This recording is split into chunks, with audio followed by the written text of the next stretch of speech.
Y'all been back. We back. What's up, everybody? It's Fly Nubian Money, where we help you to master your mindset and maximize your what? Your money.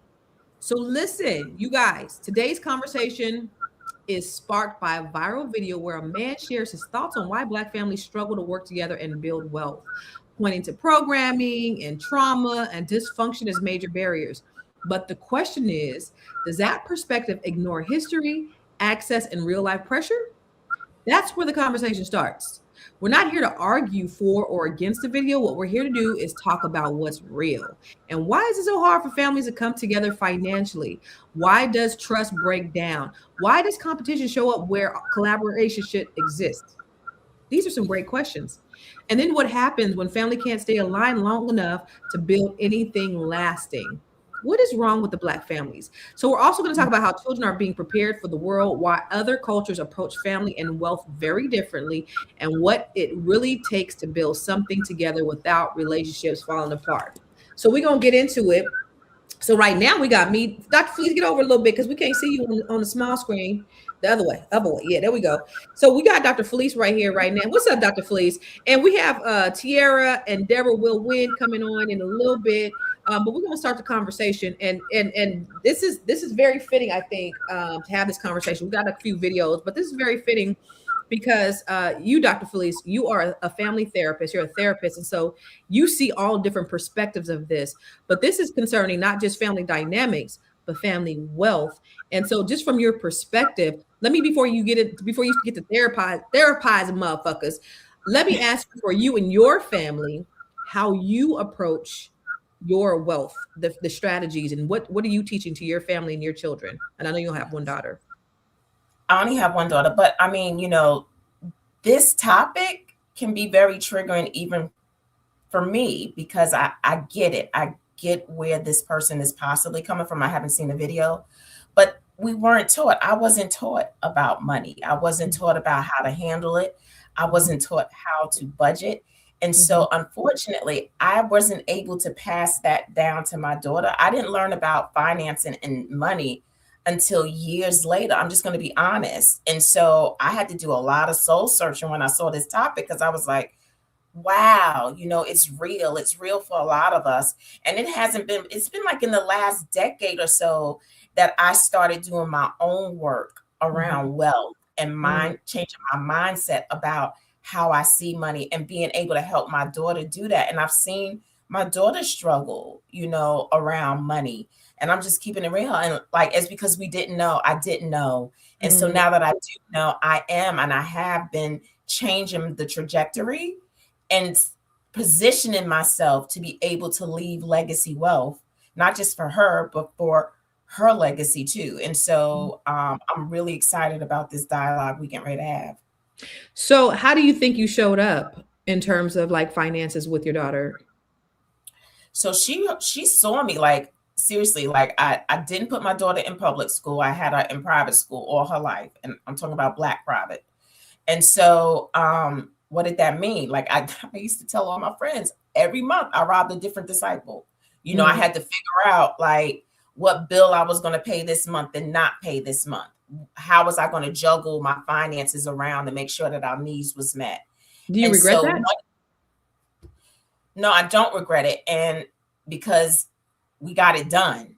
Okay. And so my daughter saw that. She saw me getting things done. Our lights were never take off. We always had a nice roof over our heads, so we kept things together. But I am going to tell you what I believe the key was for me too, was that I was a tither.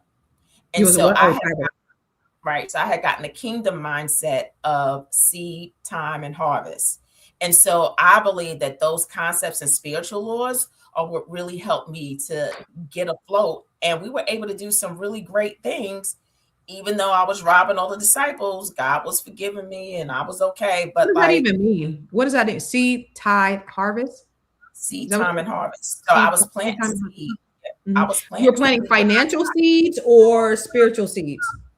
Financial, spiritual seeds. So I was giving my tithes and my 10th into my spiritual seed, and God was supplying all my needs according to his stories, And so that was what happened. And I'm serious, Constance. I don't know how I did it, because if you were to look at my bottom line, for many years, I was in the negative. Yeah. But somehow me and my daughter were able to travel. I was able to take her to Europe. I was able to take her to Africa. We were able to do things. And I know it was from me giving my 10th into the kingdom. And God was giving it back to me. He said, I'll give it back to you. Good measure, pressed down, shaken together, and running over. And so that's what I was experiencing. And so my heart was right. But I still, God needed me to elevate. He was like, you know, you can do your tithing, but I need you to go up a level. I need you to go up a level when it comes to kingdom principles about wealth too. And so I started learning that. I started changing my mindset around money. I started changing my behaviors around money. I started investing. I started saving more. I started doing certain things that literally turned my trajectory around. Yeah, that's great. What was that thing that prompted you to do that? What was that one thing? I didn't like being poor. Like poverty is trauma. Being broke is a great motivating factor for sure. No, I hated it. And I hated the fear that I wasn't going to be able to meet a need that my daughter might have. Like that was like a knot in my stomach that I literally said and decided I got to get rid of this. Like I don't like this knot. I don't like this cycle. Like it was a cycle that I just couldn't get out of. And I got tired of it. Yeah. I think there is a great amount of trauma in our community, period. There's so many factors that contribute to it. And I don't think that we could point to one thing. You know, I think about when I was a child growing up, and I talk about it in one of my books, Keeping Score, the credit book. This is a credit book. And I think that one of the first things I say is the only thing I used to hear my parents talk about is what we couldn't have or what we couldn't do because they had bad credit. I had no idea what it was. I just knew it was ruining our lives, right? So that's my first introduction to financial literacy or having a financial IQ. And that is like for a lot of people, they just knew that, you know, like you said, they was robbing one of the disciples every month trying to figure it out. And I think what happens, what's up, Tiara? What's up? What's happening? And I think what happened, there's so many factors, and we tend to blame us. And I don't want to always say it's white supremacy, but then let's go back to white supremacy. I will say, because you think about this, we have only been in the wealth building game for the last 50 years. They have a 400-year head start. They were passing down houses and land and money. We've been passing down trauma.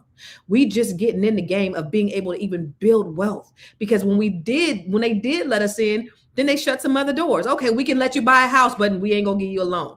We could give you a loan, but we're gonna give you a bad loan. We're gonna give you predatory lending. So it was all those factors that have happened to Black people, and that's why we are where we are today. So then we've had this struggle mentality for so long. We've been struggling. Now we finally get a little bit of coins. Now we want to look rich. And what people don't understand is, this is what I always say, and I said this on my masterclass yesterday, the people who look the richest are normally what? The poorest.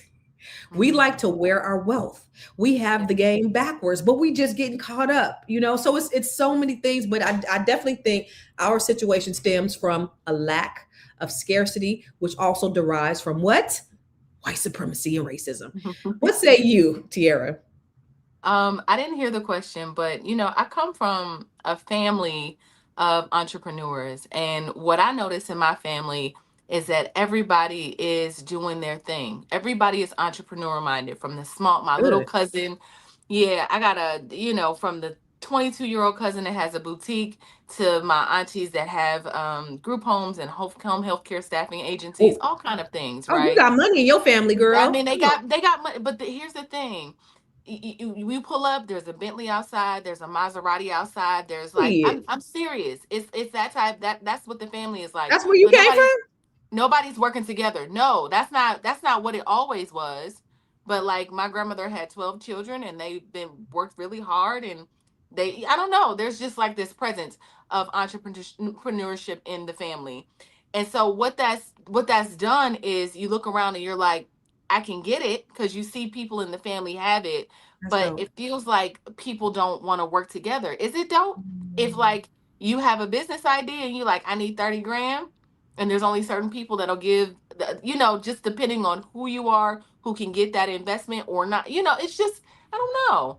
I just feel like people are more interested in shining and competing with each other than coming together. We are a very rich family together, but apart, I think we're still poor. It comes from that scarcity mindset. Again, it comes from the trauma that was passed down generation to generation. So it's like, I got mine, you got to get yours, because only one of us could have it. We all can't get it. And if I got to get it, and I got to shut the door behind me so I can keep mine, that's sort of the mentality. But that's what happens. It's like the experiments with the rats. You deprive all the rest of them, and you only give to one. Well, all the other ones gonna scramble, and that one, he just gonna close the door behind. He gonna fight tooth and nail to be the only one that gets it. It's the conditioning. It's the psychological conditioning of being Black in America, period.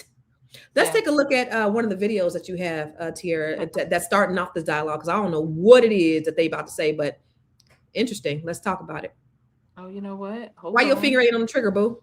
Because we were talking. We was I'm just messing with you. Listen, I'm back, baby. I'm gonna give you a hard ass time too.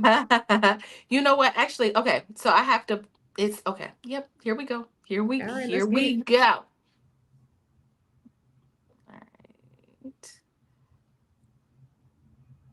That's money. Today's payday. Yep. Dang it. It's the video. Booker said a sad situation, but now we know better. You know what? I'm just gonna play a video, because the one that it's not the one that we uploaded. Yep, here we go. I'm gonna say it since y'all scared to say it, man. Black families don't get along with each other. That's why they can't stay under the same roof with each other and be family. Make it make sense. Imagine if we didn't go our separate ways when we turned 18, or didn't get put out the house when we turned 18 years old. Do you know how strong we would be? Imagine growing up with all your cousins, your niece, your nephews, grandma and granddad there. They still giving the knowledge to the youngsters that's coming up. The mamas and the daddies going to work and paying all the bills. That's generational wealth.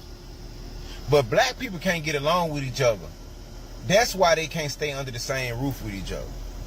See, that's why all these other races are ahead of us. Make it make sense. Yeah. That's what's going on.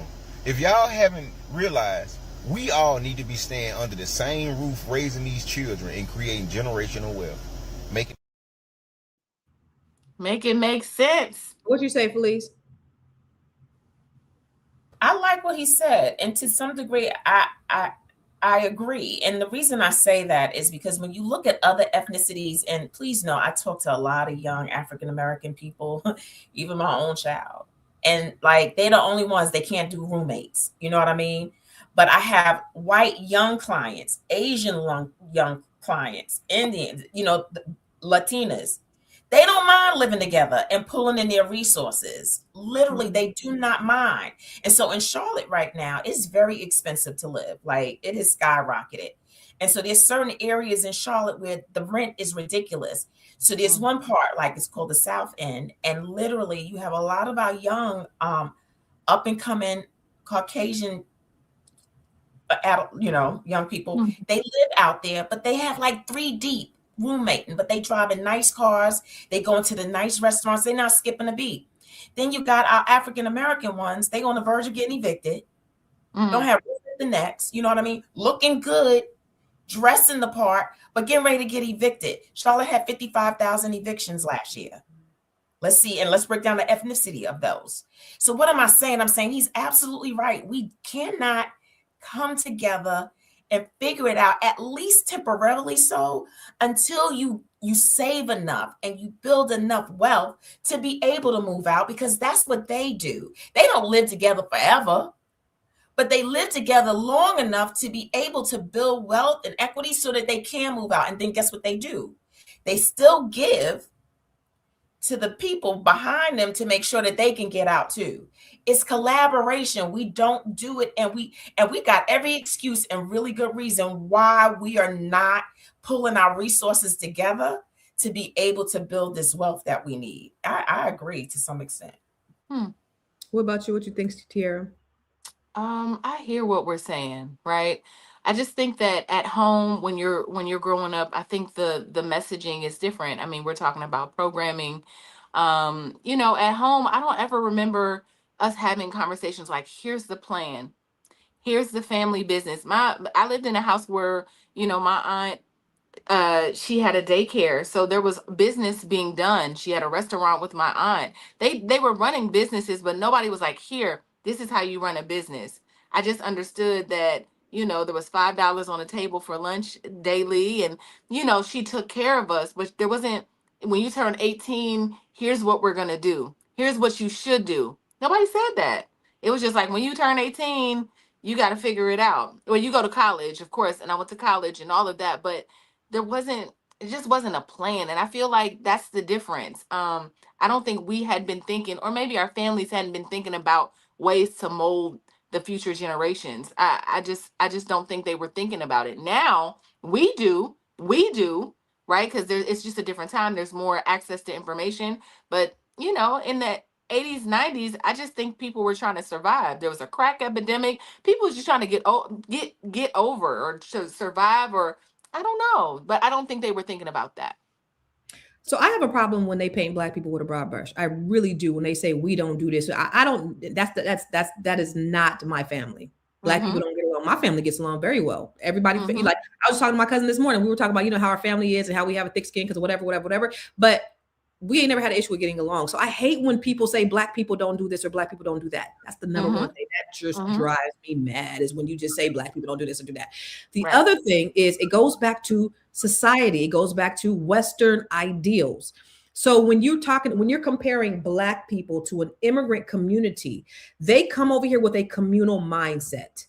Black people have been indoctrinated with a Western idea of self-sufficiency, independency, right? This Eurocentric, rugged Eurocentric ideal lies way of thinking, of capitalistic thinking. What do I mean by that? So I know you said, Dr. Felice, that white people are having roommates and things like that, but generally white people do the same thing as Black people. They just have a better chance of being able to survive it because they've been past generational wealth, when Black people have been past generational trauma. They are able to do the things that they're doing by living in these communities, by being, one person in this house, because they've had some kind of, they've been afforded that lifestyle that we haven't had. So we have the same thinking because we've been taught that at 18, we get out of the house, all of those things. Somebody in the chat said, well, Caribbean family, they say to beyond 18. Again, that is an immigrant family. They don't have those Westernized, Americanized ideals of what it's supposed to be. The problem is, we have these Westernized ideals. We just don't have the Westernized money to be able to sustain it. So we're just doing what it is that we were taught to do in America. We just don't have the same means and have never had the same access. And so it's not that Black people don't get along. Black people have dealt with trauma. And so that has forced us to be in the situation that we've been in. That's my opinion. No, I get it. And I think it's valid. But then at what point did we say, okay, right? So yes, it's apples to oranges. We're what? 14% of the total population, yada, yada, yuha. I get it, right? All of that makes sense. Now that we're struggling. So at what point do we say, enough, let me do my research. I think we are. I did something different. I did. My daughter came back home after college. Not only that, my daughter is a homeowner. Okay. Way younger than I am. And so, yeah, we did do those things. Why? Because, and I'm not patting myself.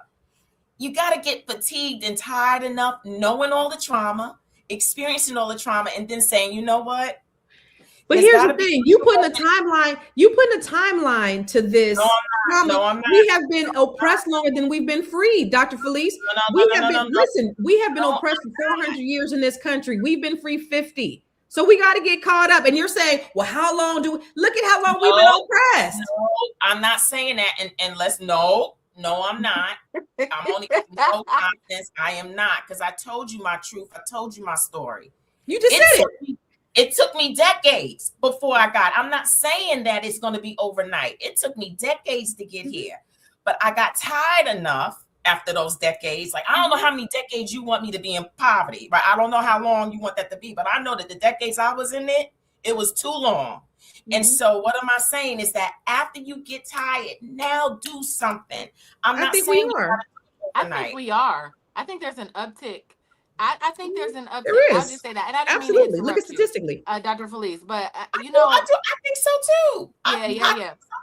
I think so too. I think we were having these conversations, and we do. We sit around at family gatherings and around the water cooler and have these conversations saying Black people don't. And you know, I hear people do it all the time. You know, what Yep. opened my mind up to a different world was actually going on the road with Dr. Boyce and just being out and realizing at these conventions that Black people are indeed Come on. not, you know, we are Impoverished. not a monolith, right? Like, I just got to Yes. see it in real time. And so I think that's what changed my life, really, about, because you talked earlier about what changed your life and when you start thinking about financial. It was like when I started to go out around the country and travel and see that there were Black people just like me with money. Everybody wasn't broke. Everybody wasn't, you know, living the same struggle. And they had aspirations to be better and do better. And so I just see it. I see it. But let me ask you this, y'all. Seriously, and you, Constance, because you know you're a historian. At what point did it kind of flip? Because like we had families who made way less than we did. And at one time, they weren't kicking their kids out at 18. Like, when did that come about? Like, you know, we were community minded. Like, and I saw somebody who said segregation was our friend. I agree. Thank you for saying that. At what point did it flip for us? Because we were doing those things. We were more community minded. You just said it. Integration. Integration. Okay. But then on top of that, look, Dr. Felice, look, you got to think about all the other things that are at play at the same time as integration. Let's go back. After Reconstruction, that's after slavery, Black people were doing well. We didn't get the 40 acres and a mule. We didn't get that, right? They got 246 million acres of land. We got nothing. But yet we still made something out of nothing. We started our own towns. We was minding our Black businesses. We couldn't go to their businesses, so we had to start our own. So the dollar was circulating a year before it left the community. So when Tulsa happened, when Black Wall Street happened, and they bombed it, they burned it down, they rebuilt. So now they go from 600 businesses to 300 businesses. What happens finally to destroy it forever? It was integration, right? So now then we don't have to do business with Black people. We don't do business with Black people. So now we're doing all these other things. So let's go down to the 40s and the 50s and the 60s. Now we have the civil rights. We have the Black Panthers. We have all of these things because there's segregation. There's police brutality. There's the KKK. So now we fight in the power. What did J. Edgar Hoover say the biggest threat to America was? Negro unity. COINTELPRO was to disrupt, destroy, dismantle, right? So they did that. They hired Black people to come in and disrupt because the biggest threat to America was Negro unity. Why? What is so dangerous about Black people unifying? That's what their fear is, right? So then they do things. So you have COINTELPRO destroying, disrupting, right? Then you have the CIA putting drugs into the Black community.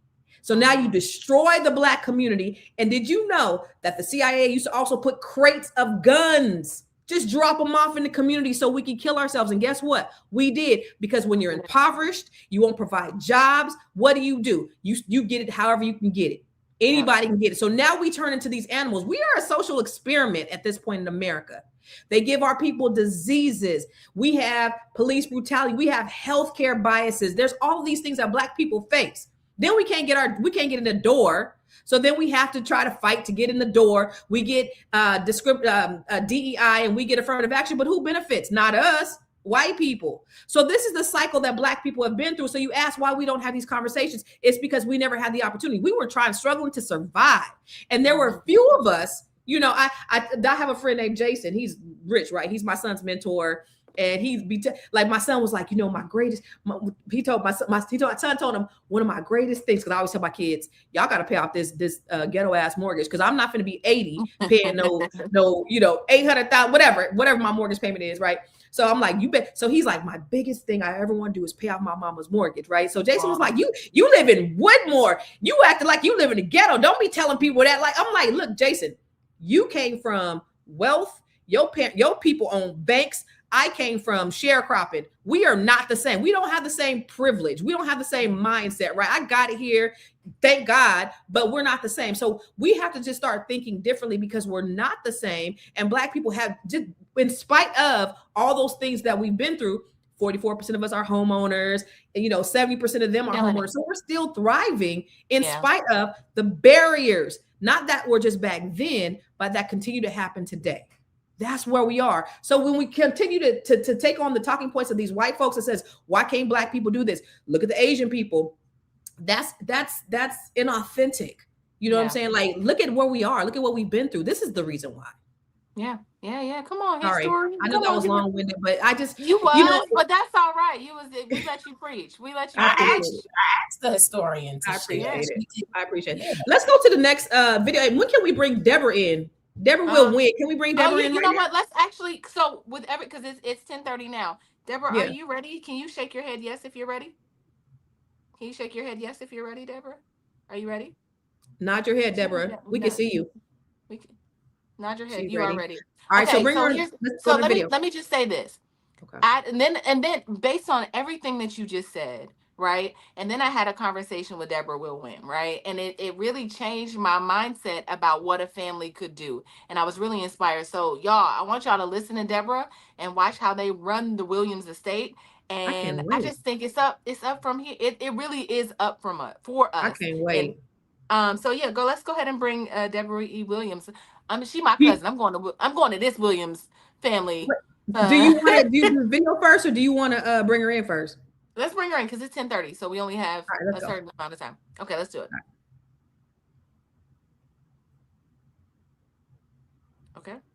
Okay, I keep trying to add you. Don't press the button. Here we go. All right, you are muted, my love. How are you? Hi, how are you? A great conversation. This is What's up, Deborah? So good, so good. Wait a minute. First, can I say this? Deborah, okay, so Deborah is a faithful listener of Fly Nubian Money. She came on the Grow Your Money podcast too. Here's a fun fact about Deborah. How old she look? About 30, 35? 30. Deborah's a great grandmother. Black don't crack. Hello. Yeah. Hello. Yeah. Hello. Thank God. Yes. So I'm interested, Deborah, in hearing about this family business that you got. Put us up on some games so we can learn some things. So it's our family reunion. It's the Williams Family Circle. And we have been having family reunions since we just celebrated last year our 130th family reunion. Oh, wow. Y'all got history. And we've been doing it the second week in May from the beginning. So Mother's Day was not a holiday when we started in the 1800s. We have our estate because my third great-grandmother, Mountain Williams, was the slave master's mistress. And he, as you teach so well, Constance, he put her in his will. Wow. And so he put her in his will. What year was and that? She put us in his will. This is in the 1800s. This is before the 1900s. Okay. So, this was after emancipation then? This was after slavery? Yes. Mm-hmm. And so it's in Chatham County, North Carolina, that we have the Williams family estate. We have homes there on the land. You can buy How many into acres? it. We're on two sides of a highway, Highway 751. So we go up and down Highway 751. How many right acres out of the acreage. I don't have the exact number for that. But you can Google Mountain Williams. We have a cemetery there. My mom is buried there. My grandmother, my great-grandmother, my sister. It's called the Williams Garden, and that's where our family members are buried at.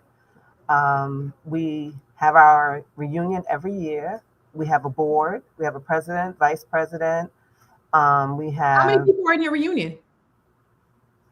So when we had the pandemic, we didn't miss even during the pandemic. We did Zoom. I brought Zoom to the family. And so we even did it with Zoom. The news came on Zoom. So I would say in attendance, like people have to pick and choose, especially if you're married. If we're going to go to the family reunion, because it's Mother's Day weekend. So you have to support, when it comes to husbands and wives. And I understand that. But normally it's anywhere from 300 to 500 people. The farthest family member comes from Japan. She's the farthest. Yep. She comes from Japan. And we have the reunion every year. This is the first time that we're thinking about changing the date because it costs so much. And in North Carolina, there's a lot of graduations going on Mother's Day weekend. So we get kind of crazy with the hotel cost because everybody jacks their prices up because it's, graduation time. And so that's when we have to, now we're talking about pivoting. But yes, we have a board. So we vote on everything. When you're out of work, we have funds where we, help you. We've paid mortgages, we've paid rent. We give money within the family to family members. We buy groceries. We have a sick fund. We have we do graduation presents. We give cash for the graduates when babies are born. We give new Bibles, and it's well structured. It's very well structured. And I joined the board when I saw some of the older members. I said, "Oh my God, cousin so and so is getting older." So I ran for vice president, and I lost by 5 votes. But I ended up being the director of operations. So like when we have stuff going on the ground, I did my research, found out, where we're going to go. We use the family property for our Friday night, which is called Attitude Adjustment Night. Get your attitude together. You're coming in off the road. You're coming in with your family. Put aside whatever's going on in your life because you're with your family and it's all love. So that's Friday night. You come, we have potluck food. You get your name tags, get your T-shirts, get your itinerary. And then Saturday, we have our fish fry. Also, in the morning on that Saturday, we have what we do is we go and we clean the cemetery and we replant new flowers. And the men go play golf if they want to go play golf or whatever. So this is the reunion, right? So you guys do, so you guys have a like entity established, or how do you guys do all of that stuff in terms of the business part? So in terms of the business, it's not like LLC or incorporated.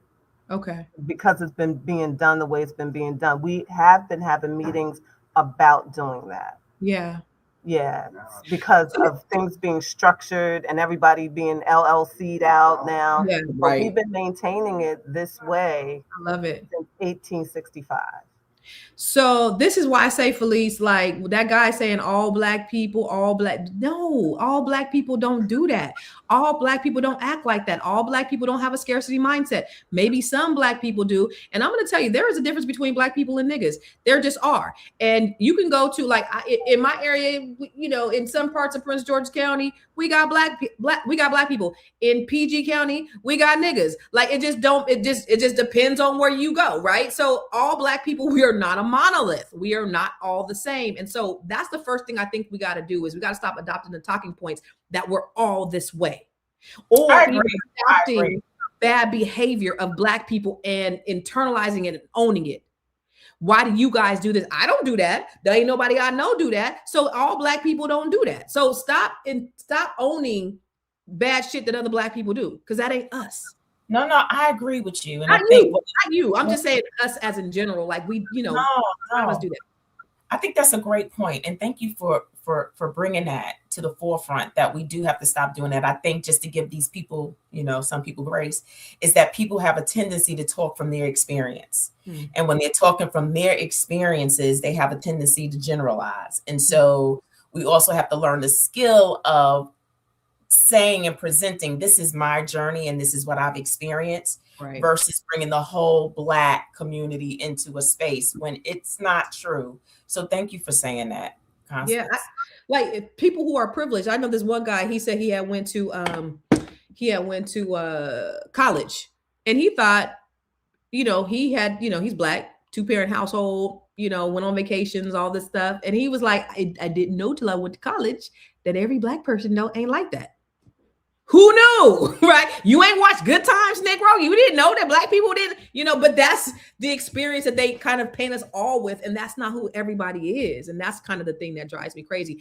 But I think it's so dope. And what your family reminds me of, Deborah, When I went to Detroit last year or the year before last, I went to the Motown museum, and then so Berry Gordy, the way he started Motown is his family did sort of like a susu, right? So they all would put money in a pot. And anytime somebody wanted to invest or do something, they would have to vote. And then they would say, okay, but they couldn't take out more than what they put in, but they would invest in people's businesses or, things like that. That's what we need to get to. And I'd like to see that, for us as Black people as a whole. What's your thoughts, Dr. Felice? Constance, sign me up, let me know. Seriously. You can do for your family, though. That's something that you could start with your family. Like, that's not something that has to be like super organized. Like, you could have a meeting with your daughter and your husband. And absolutely. And thank you for bringing Tiara. Seriously, thank you for bringing Deborah to the table, right? What does that mean? We need to be able to see that this has been done. It's been done in excellence, and that is possible. Mm-hmm. And once we see that it's possible, Black people can take it and run. Like, that's all we need to know is get exposed to it. Yeah. So thank you for exposing us to what Black excellence and legacy wealth can really look like, right? And so I am inspired by the story of your family and the possibility of what I can do and build for mine. And yes, I love Susu. I'm going to look into it. I'm going to make it happen for my family. I'm going to decide that. So I'm so glad to be at the table today. I think we should, and I think that's something that everybody, even that's listening in the chat, should even look at doing. Like, if you don't get the hating ass Negroes involved, but just the ones who want to effectuate change, who want to see something. You all have an idea. This is what we're doing. We're gonna put $100 in a month or whatever that looks like, and these are the rules to make it effective. When I was in growing up, I'm from San Jose, California, y'all. And now I just posted something like there ain't no Black people in the Bay Area no more. But I think we had maybe 7-8% of Black people in the city of San Jose. Now we have less than 1%. It's crazy. But we had some Black folks. And so we used to, I lived around a lot of Vietnamese, and we used to laugh our asses off like, it's 20 of them motherfuckers in the house. Or the Hispanics, it's 30 of them in the house. And we laughing. They own San Jose now. They own every plaza, every shopping center, every strip mall today, because they stayed in the house, they saved their money, and they helped each other. And that's something that we have to learn how to do, whether we live with each other or not. Tiara, you have anything you want to contribute to that before we go to the next video? I like I said, I was really inspired. It just had me thinking. I actually thought, Deborah, I thought you all were incorporated. I mean, because y'all move like that, right? Mm-hmm. After saying all of those things, it's like I've been really thinking about what can be done when people just put their minds together. I think it's like we have it, but we don't. It's like just putting together just a little bit of a plan, just a little plan. Like you said, Constance, it doesn't have to be well structured or well oiled. But I didn't start to think about like 100-year plan until I was around Les Brown, right? Mm-hmm. He was like, well, what's your 100-year plan? I was like, 100-year plan? I don't know. But when you think about what it looks like out loud, it's what the Williams estate is doing. And so I'm just really inspired by that. Okay, go ahead. I'm sorry. I just wanted to say that during our family reunion, I'm responsible for bringing the entrepreneurs of the family to come, and we don't charge them anything. Just come, bring your services, your products, set up everything. I try to get at least 10 or more. Bring your tents, bring your paraphernalia, bring everything that you're selling. So that's what I do every year. Is I bring all the entrepreneurs that are selling things, whatever their services are. If you sell life insurance, come, bring it, bring your props, whatever, and just bring it so the family knows what you're doing, so we can also support you as well. I have a cousin, probably like 15 years ago, he came, set his table up. I wasn't in charge at that time, but I was like, hey, what is he? He was doing crowdfunding, and he has now he has a really big cannabis company out in Oregon. It's called Loud. And his name is Jesse Horton, and that's how he started. Like, we all family money, and he has a huge business. And now he's doing legislation.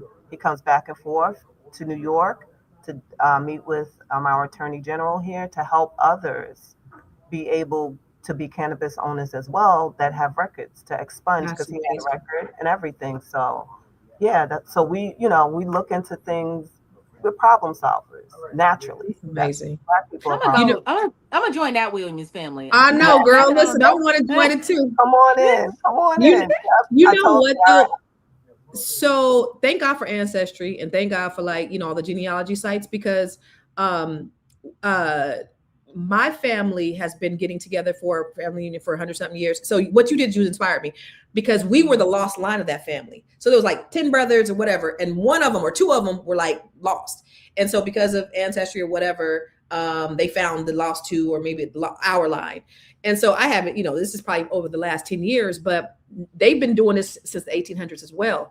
And I never had a desire to go until right now, just listening to you. I'm interested in knowing, like, that just wasn't a line that I was really interested in. I shouldn't say that, but it wasn't. But I'm gonna go. I'm gonna get engaged. I want to see what they've been doing for the last 150 years, because I think that's dope. Yeah, they might be doing the same kind of stuff. Who knows? Like, that's amazing. Wow. Tiara, what other videos do we got? All right, so we do have another video, and then I think we gotta let Deborah go backstage. Deborah, but this has been that's been so good. Thank you for sharing with us. Like, we Thank you, appreciate ladies. that. Thank you so much. Great conversation. Thank you. Amazing. All right, so yeah, I have another video for you. So I really want to know, what is considered wealth. So what do you think the number is? What's the number, Felice? What do you think, Felice? At least a billion. At least a what? At least $1 billion. $1 billion is considered wealth. Billy? Okay. Yeah. All right. Constance, what number is considered wealth in America? Wealthy. I don't know. You don't know? All right. Let's see. The chat, I want to know what you think. Here we go. What number is considered wealthy? Mm-hmm. So I was reading a study by Pew Research, and they define wealth as a net worth of $667,500. And they came up with this number because they said the median net worth was $167,000. So they basically 4x the median average, and they said the upper tier wealth, it would be considered $667,000. And when they came up with this number, they discovered that 36% of Asian households have a net worth of at least $667,000, while 28% of white households meet that criteria, and less than 10% of black households meet that number.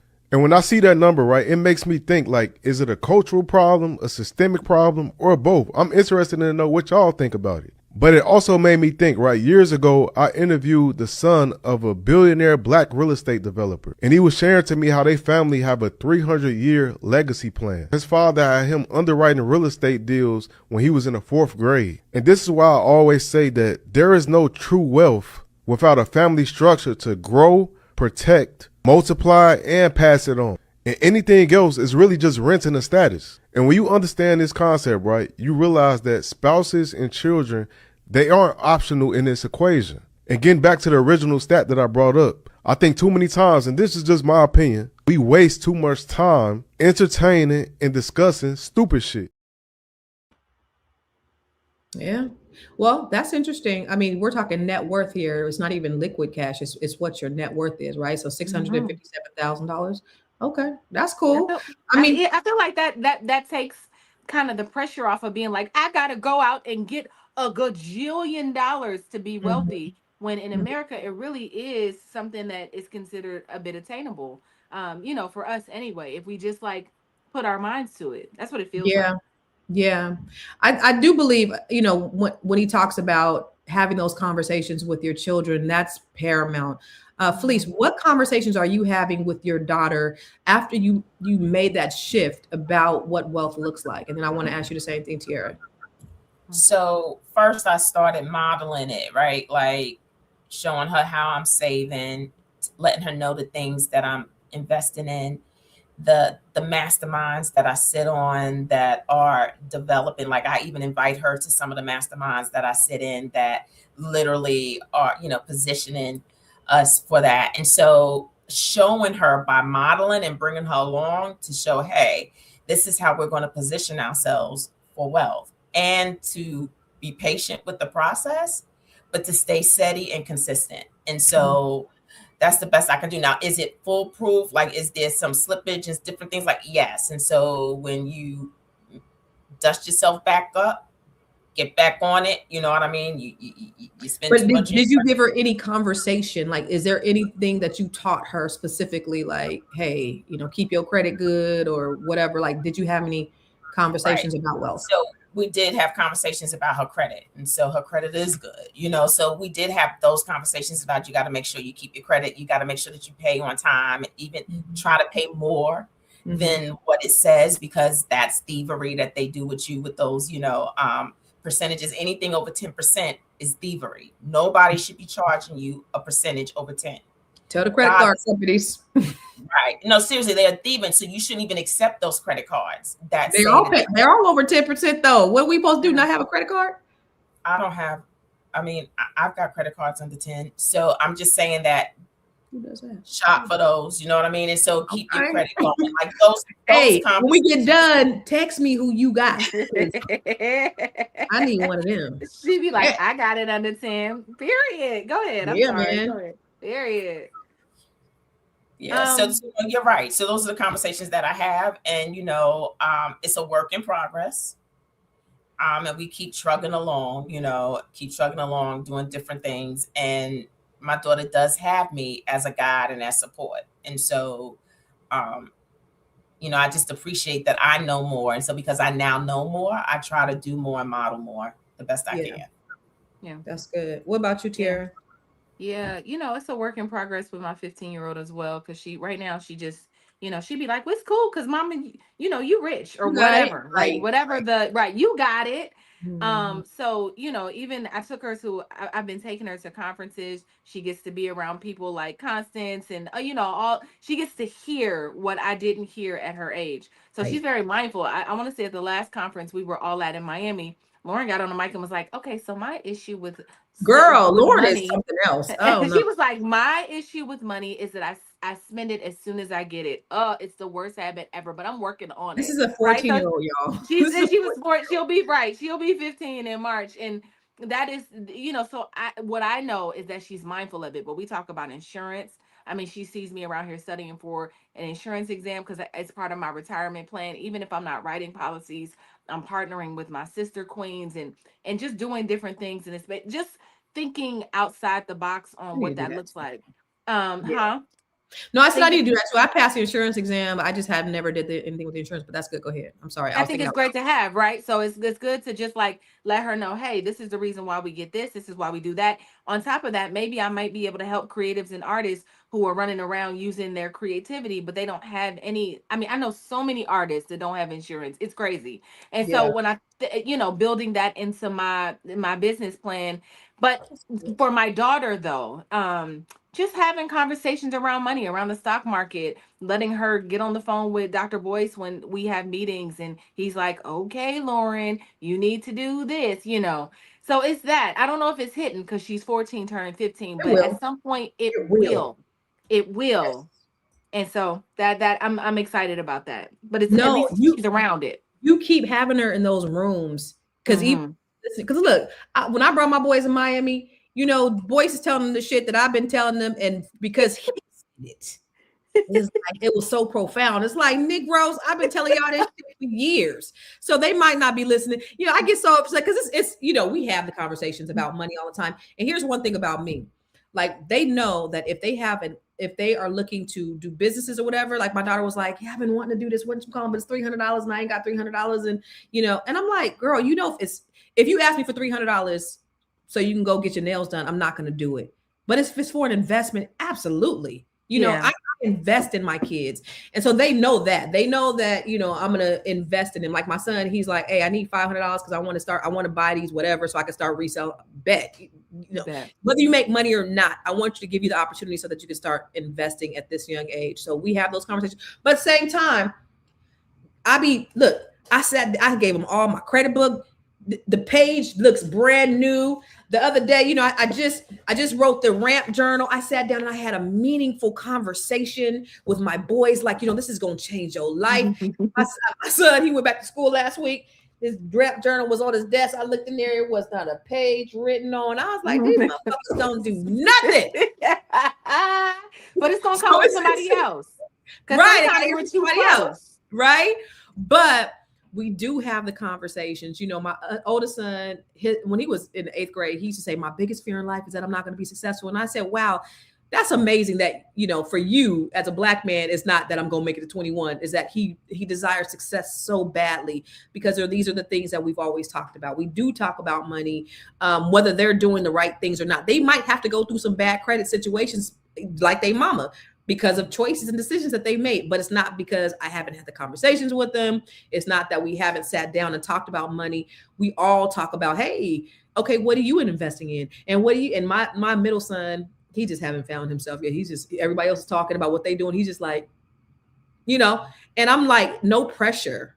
You know, everybody finds themselves at different times, son. You will figure it out for yourself. Don't even worry about it. Don't feel like intimidated or don't feel like a failure. Everybody's going to figure it out. Don't worry about it. But they all have their journey. I think the biggest thing is making sure that we put the information in front of them. And just like you said with Lauren, I had been taking Coyote conferences since she was 13. And you've seen her. She could sell my books better than me. She could sell Constance Carter better than me. Like it's them. It's them being around that. It's the repetition. Yeah. They said repetition is the mother of all learning. So just continue to have your children exposed to that. When we left the conference in October, ABNC, we left the conference in October. My son is now a freaking motivational speaker. I didn't think he was listening. Now to be a motivational speaker, I'm like, he don't even talk. He don't even talk. But it's being right. It's being around these environments, exposure. We got to expose our kids to this stuff. That's the only way that they're going to learn, I believe. Oh, I love that. I love that. I see. And we got to get. Oh, well, she got off. But yes, I love to see. I love to see your kids on my timeline. Right. I'm like, these damn Carter kids. Like, listen, killing it. Whether it's Kai or whether it just. You know, I don't see Warren in them as much, but like just the ones that are online, they're killing it, and I love that. But it's the being around all of you guys. You know, it's the access and the proximity. And so at ABNC this year, we're going to actually have a youth session. It's going to be called Young, Black, and Rich, and we're working on that right now. So bring y'all kids around so that they can be engaged and enthralled in this, because this is going to be the game changer. If we're really talking about, you know, creating wealth, and we're really talking about how do we change the next generation, we got to take off the talking points of what we don't do, what we ain't, what we can't, what we haven't, how we don't got, the scarcity stuff. Take the scarcity stuff out and start not just, you know, it's not just enough to talk abundance, but it's about being around abundance. We got ABNC coming up. We got the digital conference coming up next week. Like, tap in, get your kids in. Like, don't just do it for you, but share this information with them, because that's the way we're going to change it. And we're not going to say Black people ain't doing this, Black people ain't, you know, all that shit that we've been saying for the longest. We're taking that out of our vocabulary, and we're going to start doing. We ain't going to just be hearers of the word, y'all, like y'all be up on here. We're going to be doers of the word. You heard me? You heard me? You got another thing or no? Yeah.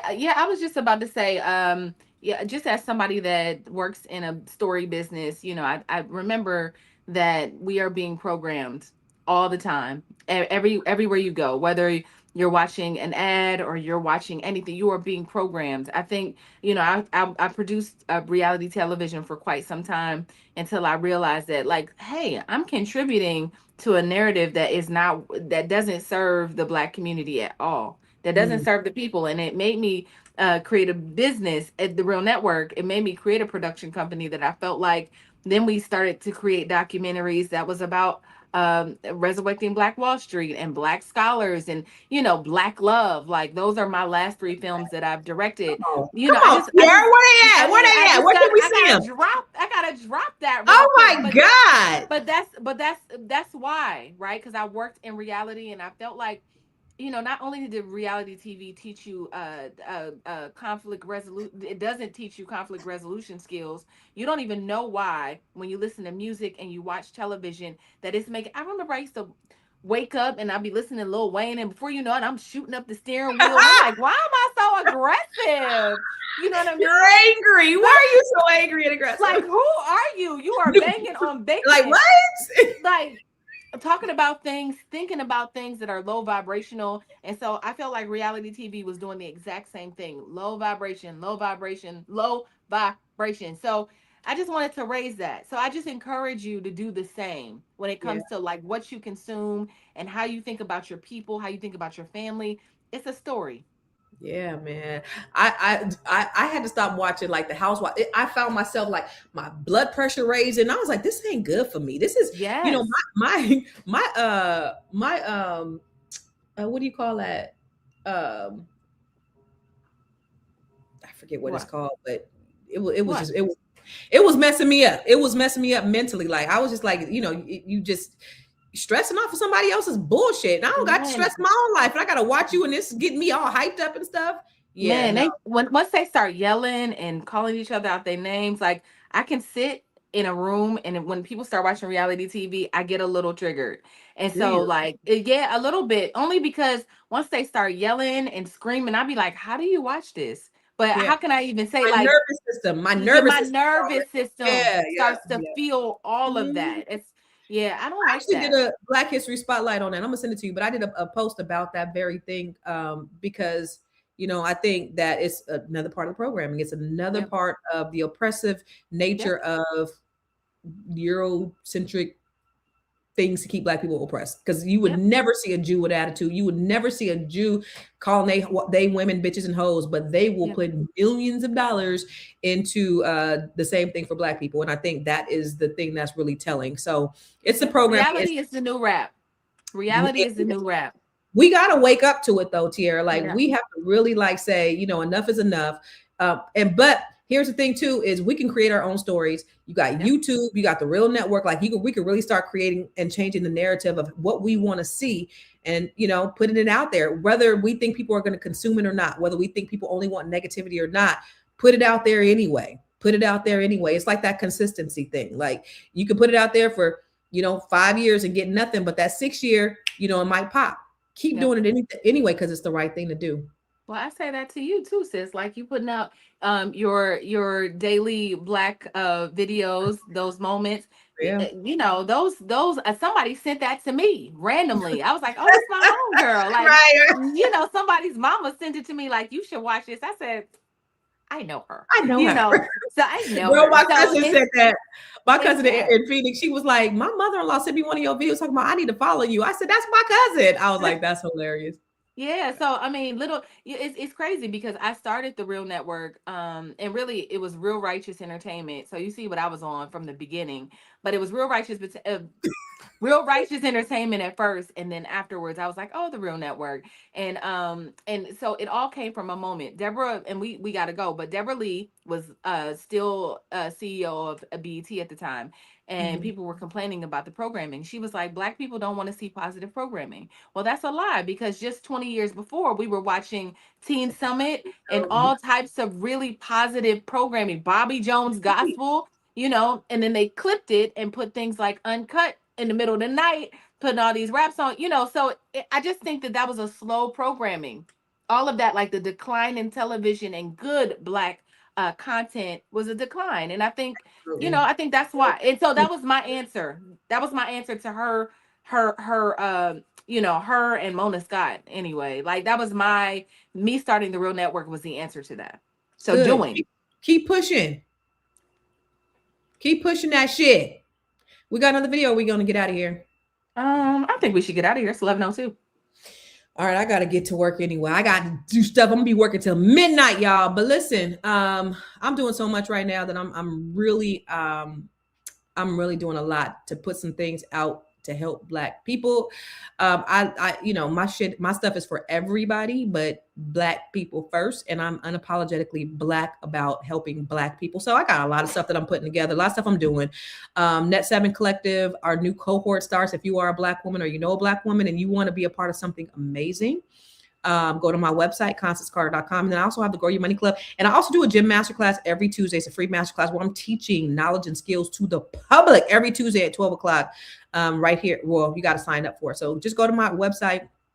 All that stuff is on there. So where can you find me? Everywhere at I Am Constance Carter. I try to make content that I think is that's going to help Black people. I exist to help Black people build, grow, and pass their wealth. That's why I do what I do. Simply because of that. So follow me everywhere. I Am Constance Carter. What about you, Miss Tierra? Yeah. So As you know, we already did final thoughts, right? But as you know, I'm a storytelling expert. I'm a writer. I work in Hollywood. I've been here for the last 20 years of my life. And this year I have made at least this quarter, not this year, but I want to help 25 people, 5 people a quarter. No, that's 20 people. Okay. I want to help some people tell their stories. And so that means through podcasts. So I'm switching gears and I just want to work with people who want to start a podcast this year. So if you want to curate your messaging, your story and figure out how to tell that on a platform, I want to help you do that. So go to missblackhollywood.net. We were just talking about it that last year I probably produced about not just it just by itself Fly Nubian Queen about 250 episodes, and the year before that, whatever I did before that. So, Dr. Boyce calls me the podcast queen, which I am going to trademark. I don't know how that's going to work with Girl, Hollywood, Carmen J, and now the you're podcast all queen. those things. All of the You things. are every woman. I am every woman. It is But all I in do. you. I want to help you. If you want to tell your story and you want to get to it and really impact change, don't come to me with no foolishness because I'm not going to help you. But if you are serious and you want to work together, go ahead and go to missblackhollywood.net. That's I love it. MSBLACK Hollywood.net. Listen, Tiara, so let me say something. This conversation, it wasn't about blame, and it's not about pretending that everything is stacked against us with no room to move, because that's not the move. That's not the move. That's not how we talking. But it really is about being honest about what happens inside families, the trust issues, the competitions, the lack of planning, and the habits that keep on repeating. I need you guys to understand that wealth does not just require money. It requires alignment. And until families can work together without tearing each other down, building anything lasting is always going to be harder than it needs to be. Yeah. So we got to work together. We got to stay together. We got to practice collective economics. We got to continue to, what they always say, be one. Boom. E1. See Bow. you tomorrow. Same E1. bat, We'll see you soon. same bat channel. We'll see you tomorrow, Constance. Tomorrow's Thursday. how come I wasn't on yesterday? You are good night. Good night. Goodbye, y'all. You see what I deal with? I quit. On Thursday.